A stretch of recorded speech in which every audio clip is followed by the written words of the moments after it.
బ్యారేజీల్లో లోపాలకు బాధ్యులెవరు? కాళేశ్వరంపై నేడు జస్టిస్ ఘోష్ నివేదిక నీటిపారుదల శాఖ కార్యదర్శికి అందజేత 15 నెలల పాటు లోతుగా విచారించిన కమిషన్.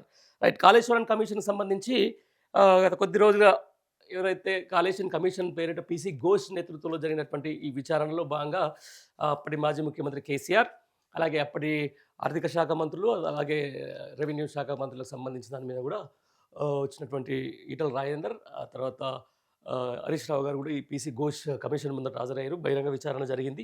దానికి సంబంధించి ఈరోజు ఒక షీల్డ్ కవర్‌లో ఆయన నివేదిక ఇచ్చే అవకాశం ఉంది. ఆ నివేదికకు సంబంధించిన దాంట్లో ఏముంటది, ఏం కథ అనే అంశానికి సంబంధించిన దాని మీద కేసీఆర్ కూడా ఒక పెద్ద బుక్ తీసుకొని పోయి అసలు ఎందుకు కాళేశ్వరం కట్టాల్సొచ్చింది, కాళేశ్వరానికి సంబంధించిన దాని మీద తెలంగాణ వరప్రధాని ఎందుకు కావాల్సొచ్చింది, లేకపోతే కాళేశ్వరం మీద ఎట్లాంటి కుట్రలు జరిగినాయి, కాళేశ్వరానికి సంబంధించిన దాని మీద నిజంగా ఆ ప్రాజెక్ట్ గనక అందుబాటులోకొస్తే ఎంత ఆయకట్టు పడుతుంది, ఎంత రైతాంగానికి మేలు జరుగుతుందనే అంశానికి సంబంధించిన దాని మీద కూడా ఆయన విచారణలో భాగంగా పీసీ ఘోష్‌కు పూర్తి స్థాయిలో చెప్పినట్టుగా మనందరం చూసినాం. దాని తర్వాత హరీష్ రావు కూడా అప్పుడున్నటువంటి బడ్జెట్‌లు, మంత్రిమండలికి క్యాబినెట్ నిర్ణయాలు, తర్వాత మినిట్స్ కూడా అన్నీ కూడా ఆయన అందించడం జరిగింది. తర్వాత ముఖ్యంగా ఈటల రాజేందర్ కూడా కాళేశ్వరం అనేది చాలా గొప్ప ప్రాజెక్టు. ప్రతి ఒక్కటి కూడా అప్పుడున్నటువంటి క్యాబినెట్ నిర్ణయం మేరకే జరిగింది. దీంట్లో ఎవ్వరిది ప్రమేయం లేదు. ఇది ఖచ్చితంగా అప్పుడు ప్రభుత్వంలో ఉన్నటువంటి మంత్రులందరూ బాధ్యత వహించడంతో తోటే కాళేశ్వరం పూర్తయిందని చెప్పేసి ఆయన కూడా స్పష్టం చేయడం జరిగింది. సరే చూద్దాం. అంటే ఏం జరిగింది? వాళ్ళు ఎట్లాంటి అది తీసుకున్నారు? ఆ కమిషన్‌లో భాగంగా ఏమి ఇవ్వబోతున్నాడు పీసీ ఘోష్ కమిషన్? అసలు కమిషన్‌లో ఏముంటది?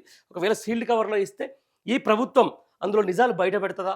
లేకపోతే అందులో ఏదైతే ఓన్లీ నెగెటివ్‌లు మాత్రమే బయట పెడతదా అనే దాని మీద మనం చూడాలి. బట్ ఏదేమైనా కూడా కాళేశ్వరానికి సంబంధించిన దాని మీద ఒక స్పష్టమైన అవగాహనతోటి మాట్లాడే అవకాశం ఉంటది. పీసీ ఘోష్ తర్వాతనైనా ఎప్పుడైనా ఒకసారి. ఎందుకంటే చాలా కులంకషంగా దాని మీద ఆయన అధ్యయనం చేసిర్రు. నిజంగా తెలంగాణకు కాళేశ్వరం లాంటి ప్రాజెక్ట్ ఎందుకు కావాలి? కాళేశ్వరం వల్ల తెలంగాణ రైతాంగానికి ఎంత మేలు జరుగుతుందని ఆయనకు పూర్తి స్థాయిలో లోతుగా అధ్యయనం చేసిండు కాబట్టి ఆయనకు ఖచ్చితంగా తెలుస్తది.